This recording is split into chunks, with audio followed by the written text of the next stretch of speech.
لو معايا 5 مليون وعايز استثمرهم صح ويجيبوا لي اعلى عائد على الاستثمار في المستقبل، يبقى قدامي سيناريوهين. السيناريو الاول هشتري وحده وبايجارها هشتري وحده ثانيه. مثال عملي على الكلام ده، انا طبعا معايا 5 مليون، هشتري شاليه في الساحل القديم وليكن سعره 4 مليون. الشاليه ده ايجاره في اليوم هيكون حوالي 4000 جنيه، هأجره في السنه من 120 ل 150 يوم، يعني عائد سنوي كام؟ 500000 جنيه. انا باقي معايا كام؟ باقي معايا مليون جنيه من 5 مليون. هشتري مكتب اداري في العاصمه الاداريه. فين؟ في الحي المالي او في الداون تاون او في الام 23. المكتب ده سعره 4.5 مليون. هدفع المليون جنيه اللي معايا مقدم، وهيكون الاقساط الباقيه على 7 سنين، كل سنه 500000 جنيه. فبالتالي الايجار اللي طلع لي من الشاليه حطيته في اقساط المكتب، يبقى انا كده بالفلوس اللي معايا اشتريت وحدتين بدل ما اشتري وحده واحده. اشتريت مكتب واشتريت شاليه. بعد 5 سنين بقى هيكون العائد بتاعي كام؟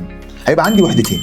في حالة الريسيل هيكون سعرهم المتوقع حوالي 15 مليون جنيه. في حالة الإيجار هيجيبوا لي عائد سنوي لا يقل عن 1.5 مليون. نيجي بقى للسيناريو الثاني، إن يكون معايا عائد سنوي يغطي لي بس إقساط أول 3 سنين لحد ما استلم. في الحالة دي هشتري شاليه في الساحل الجديد في منطقة زي سيدي عبد الرحمن أو راس الحكمة، سعره مثلا وليكن 8 مليون جنيه. هدفع مقدم 2.5 مليون والباقي إقساط على 8 سنين. بقى معايا كام من 5 مليون؟ 2.5 مليون. هشتري محل في العاصمة الإدارية في منطقة زي الداون تاون او الام يو، هدفع مقدم 2.5 مليون والباقي برضه على 8 سنين. في الحاله دي بقى هحتاج يكون معايا دخل سنوي يغطي لي اقساط اول 3 سنين اللي هم هيكون تقريبا في السنه 1.5 مليون. بعد 3 سنين هستلم الوحدتين واجرهم. انا كده اشتريت وحدتين افضل واميز بكتير. طيب بعد 5 سنين بقى الوحدتين دول هيكون سعرهم يعدي 30 مليون، وفي حاله الايجار هيدخلوا لي عائد سنوي لا يقل عن 3 مليون جنيه. انا كده ال 5 مليون اللي معايا اشتريت بيهم اكتر وحدتين يدخلوا لي اعلى عائد استثماري، وبالتالي انا كده استغليت الفلوس اللي معايا افضل استغلال. لو قدامك اكتر من فرصه عقاريه